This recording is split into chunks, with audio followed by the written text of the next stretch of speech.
Today's lesson is on knife threats. This is a circumstance that shouldn't occur, and what I mean by that is, if I'm paying attention out there, if you're paying attention, you shouldn't allow somebody to walk up to you and put a knife to your throat without reacting in some way, by one, fleeing the scene as you see the approach of him, or reacting with a preemptive attack the moment you see him pulling the knife out. But of course, these circumstances could occur. But I want you to do your best to avoid having them happen by paying attention to your environment, learning to live in mental condition yellow, and like I say, don't get caught in this circumstance. But in this particular circumstance, the attacker has approached and he's threatened us with a knife. And he's in a position of advantage at this point. Through probably the next 3 or 4 videos that we put out, there'll be knife threats in there. We'll cover various different positions. And it won't take you very long to see how we're going to deal with this particular situation. And you can start to develop your own methods. I'll show you the things I've learned over the years. But we've got to be pretty adaptable with this. We're at a point now in the training where you have been practicing attack combinations and basic strikes, and these defenses against the knife threats are going to be they're going to be based on the idea that you can deliver some injury to the attacker and escape him. And we've got to have combat techniques. In other words, throat strikes, testicle strikes, eye attacks, those kind of things. Now, if the assailant approaches, and Tom approaches, and he just grabs a hold of me, puts a knife at my throat. First off, if he wanted to cut my throat, it would have happened already. Simulate doing so. Oh, you know, there's nothing I could do. That's why I'm saying it would have been a lot better had I dealt with this as soon as I saw the knife come out. But he's taken me by surprise, and he's put me in this threat position again. Same thing. Okay, by the very fact that he's not cutting me yet, I know that he's not ready to cut me yet. Doesn't mean he won't, but he wants something. So, the best thing we can do at this particular juncture is to surrender to the guy. Just give in to him. Let him feel that he's completely in charge. Let him be in charge for the moment. You don't know what he wants yet. For all you know, he's going to threaten. I'm going to play the part of the bad guy, and Tom's simply going to give up, and he's not going to have to do anything else. I caught him by surprise. Hey, asshole, remember me? Remember me? Watch yourself. And off he goes. Okay, good thing Tom didn't act too quickly there, because it worked out well for him. But when Tom's approached me, and I'm the defender now, it's the same thing. I'm going to give up first to try to figure out what's going on. I want him to know that he's in charge and I'm not going to fight him at all, which is not the truth, is it? Of course we're going to defend ourselves. But that is our first point that we have to look at. It's kind of like a flow chart coming down. We're giving up here. Do we need to fight or not fight? So I'm going to have a classic situation of, I'm going to grab my keys here. Tom's the assailant. He's approached, and he's asked for, he's going to take my car. He's asked, give me your car keys. Okay, please, you can have them. I'm out of there. So you get the idea. You know, I'm seeing that this guy wants my car. So I'm going to toss the keys down. Got a little dicey because he had a hold of me, and but it worked out. But had he, let's say, been just pointing the knife at me, and he was asking for the keys, I would give him the keys. And I think, too, I would, with his hand out like that, I'd put him in the hand. But I would move away from him as I did it. And I'd put the onus on him to move at me if he was gonna again. And if he did at that point, I'm gonna have to deal with him. We're gonna talk about that in another video. But at this first point, he's approached, same position, you've grabbed his, I don't know what, I'm going to just give in to him. I'm not even sure what's going on here, and there's a knife at my throat. If I am going to move against this, which we are in a moment, I'm going to have to move correctly against this. So it didn't matter what position Tom put me in for what we're talking about right now. We're talking about surrendering. When I teach a group of people this concept, and they're new students, because this happens sometimes. They don't have much experience, but I'm trying to teach them how to initially handle a kidnap attempt and to give up first. And I can go through it sometimes 50 times, and I'll come up to that student and go, what do you do first? And the first thing they're thinking about is how they move against the knife and they make some move. Because they think, I figured it out. And I'm like, how many times do I got to tell you? Give up first. You know, this is not a trick question. What's Tom do first? Hey, He gives up. What's Tom do first? what do you want? He doesn't have to know anything about the positions he's in. He does, of course, know how to deal with those positions. But that's the point. It's like, he's got the advantage now. Just give in to him and see where this is going. What does he want? He wants something.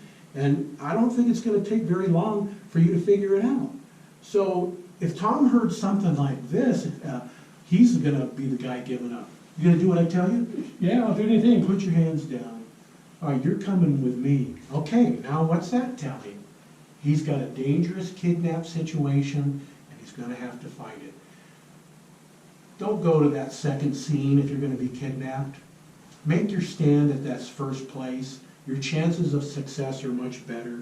Think about if this killer is going to kill you at this point because you resist him, imagine what he's going to do to you when he gets you back where he's going to take you. He's going to torture you before he kills you. And at this point, you got pretty good chance of surviving him if you give it your all. Frankly, even without knowledge here, if you just wait for the right time and escape. So let's say, and in a future video, we will definitely cover this position and how to move against it. Not in this one today, though. But what if you were in this position? I'm pretty aggressive with him, and Tom gives up. He's going to do everything I tell him. Put your hands down. Sure. He does it. I'm getting this feel. You know, maybe the guy suddenly moves like this. Did this situation get better or worse? Of course it got better. And you realize, oh, he's in a different position now. Maybe he's going to get so confident he re-sheathes the knife and says, don't make a move or I'll kill you. Remember, this, ladies, this could be you against a man. He's so confident. He's got the blade out. He's got you so scared right now and giving in to him. He knows he's got you under control. So that's what you want to make him believe. He's done this before. It's gone this way. The people give in to him terrified. They don't ever fight back after that. That's what you're going to do. You're setting him up. Remember, the first thing we did in giving up was assess the situation. What's going on here? Is he robbing me? What's happening? Is he want my property? Is he trying to kidnap me? Maybe you're after 2 or 3 seconds of interaction going to realize this guy's crazy. He's about to cut my throat. Then we're going to have to make our move. We are breaking our knife threat situation. We're going to get into gun threats eventually too, into 3 parts. And that first part with the knife is to surrender. Would be with a gun too. The gun were pointed at your head, and he's not pulling the trigger here. Surrender to him. This is not the time to make your move at this point. Assess the situation. And we're talking about the edge weapon today. And so we give up first and we assess. And now, if the assessment has brought us to the point where we realize we're going to have to fight this guy. He's going to kill me. He's going to kidnap me. You know, other times I would recommend you're going to have to fight is he's going to tie you up. So, you going to do what I tell you? Yeah, I'll do anything. All right, I'm going to tie you up. Now, we haven't talked about what to do yet out of the movement, but Tom knows in his head, I'm not going to get tied up. I'm going to have to fight here before I get tied up. And if he were going to tie you up, it does start to beg the question, how's he going to do it? Is he going to set the knife down? Has he got hand, you know, but give him confidence that he's in charge and you're not going to oppose him, and wait for that right opportunity. The second thing we have to do after surrender is we have got to oppose the initial knife cut. Now, understand this right now. Do not try to control the knife completely. In other words, get it out of his hand. The first thing you must do is take the knife. It's never going to work. You're not going to be able to do that. You have a deadly, dangerous situation, and that's the way it is. You're not going to pull the knife out of his hand. But let's go, Tom, to a palm-up position. You know, you're going to cut me across here. It's just simpler to deal with, as we learn. The other position is a little bit harder, but it's the same principle. What do I do first? Have you been paying attention? I give up. So you don't know what the next thing to do. A lot of you could figure it out. You know, it's not super hard here. I know the knife is going to cut across. Here's a classic block. Action is faster than reaction. If Tom were to cut the moment I move, but I move first, I'll beat him to it. So now I've opposed the knife. What's the next thing? Attack the attacker. Give up.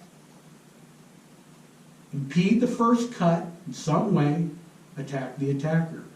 Notice I didn't take an approach that in some way had me come in, get the knife. Yeah, Tom's not cooperating with me, which is great because he wouldn't. But if he was, I could do a wrist turn now. You know, pretty typical stuff seen against blades. It's great when it works, but I sure wouldn't want to trust that for combat. So he's in this, but he's give it up. Oh, jeez. I'll do what you want. You want me to get on the floor? And then I block, bam, a chin jab, a knee attack a couple of times, and escape the scene at that point. So with the palm up, pretty straightforward.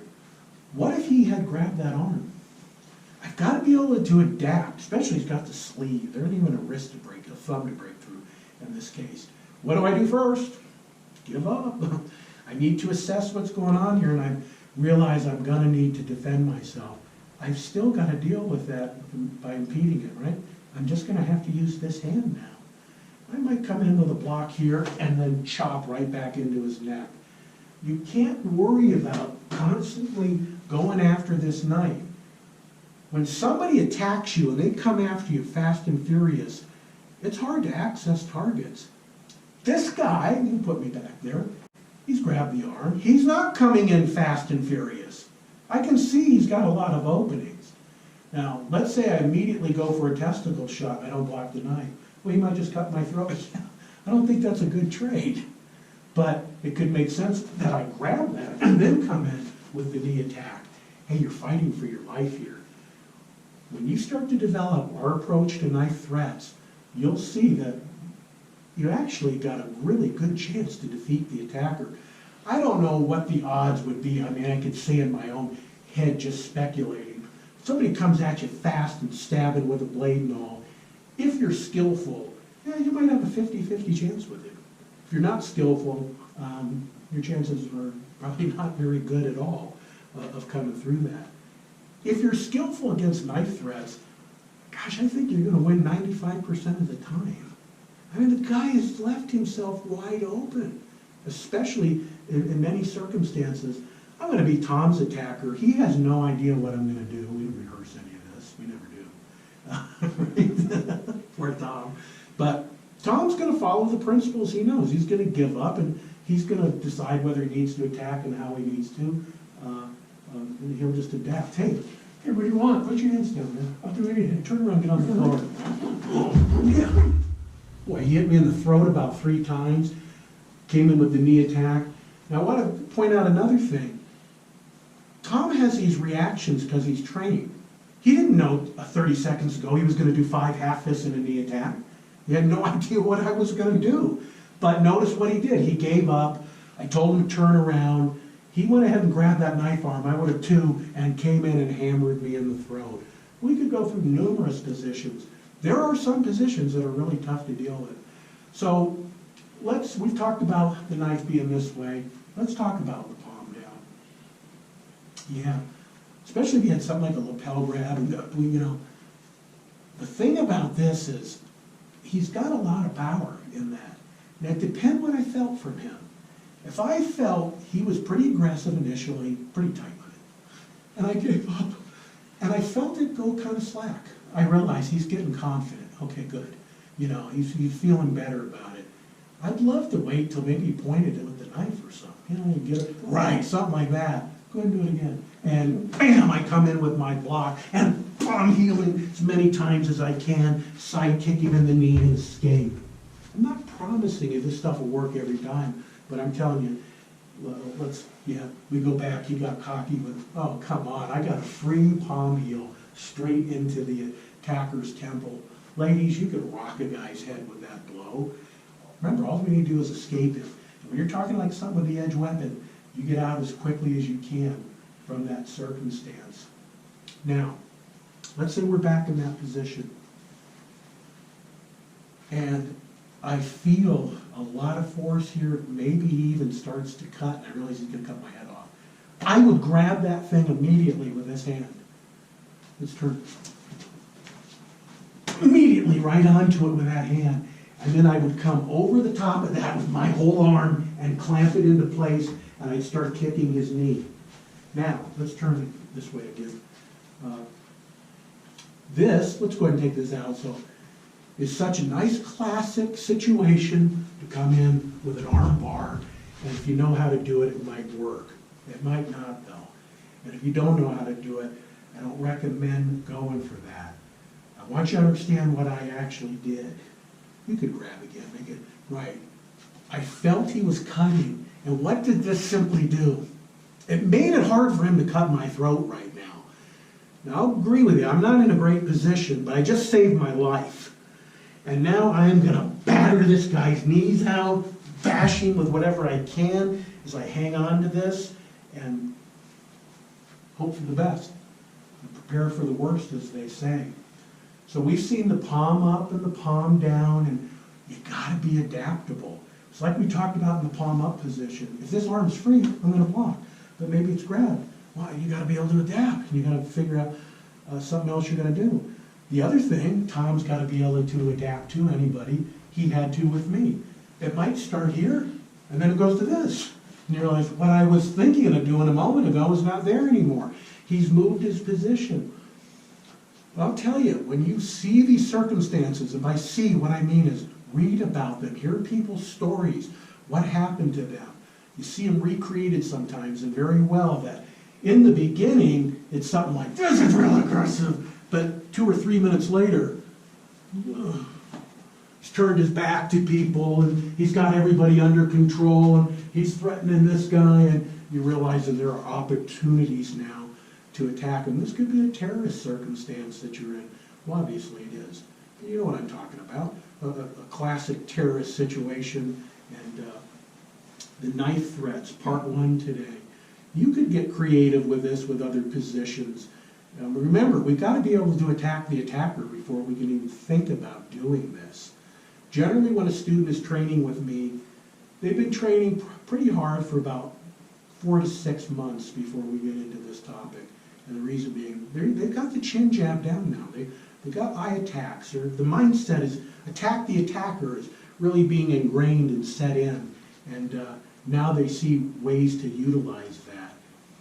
Testicle shots, the throat lock is a great technique here. I need to cover that somewhere else as a basic blow. I don't want to get into that here, but it would be a fantastic technique, and we have covered it actually in some other places. I know Professor Steiner talked about it, I think on the simplicity video, but where you come in high and grab the trachea and crush. You know, that's a great opportunity in a knife threat. Tom's in tight, threatening me, and you know, maybe he's got a tight grip on my clothing, and I realize I can't get great strikes in, but I can get in here and grab him like that as I pin the knife and just try to wrench all that out, maybe pull him into a headbutt or something as you got him by the throat.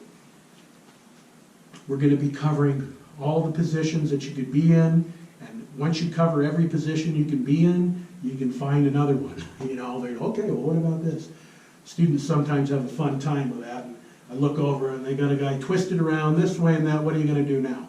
And of course, there are situations you realize there's not much you could do in that position the guy's got you in. But when we get to reality, it's generally things like this is the approach, and he starts to get sloppy, and there's openings created. The biggest thing to get down in your head about these circumstances is to surrender first. Ladies, anybody, but ladies in particular, this could be a good tactic anytime, where maybe an attacker has approached you and just his verbal aggression is so intense that you decide to give in to him first. Okay, I'll get in the car. Please don't hurt me. Where the guy just walked up and made it clear, get in the car or you're going to be sorry. You know, well, it makes sense. Like I say, surrender to him completely. Let him know you're going to go with him, and of course you're not. And then start to walk to the car and then ram your key into his eye, kick him in the testicles. You get the idea. The surrender first is sometimes a very attractive approach to self-defense. obviously not gonna work if somebody's fist is coming at your face. You gotta act immediately. We're talking about threats, and very often, an attack will begin with a threat phase. Today's lesson was on knife threats, part 1. We're just getting started.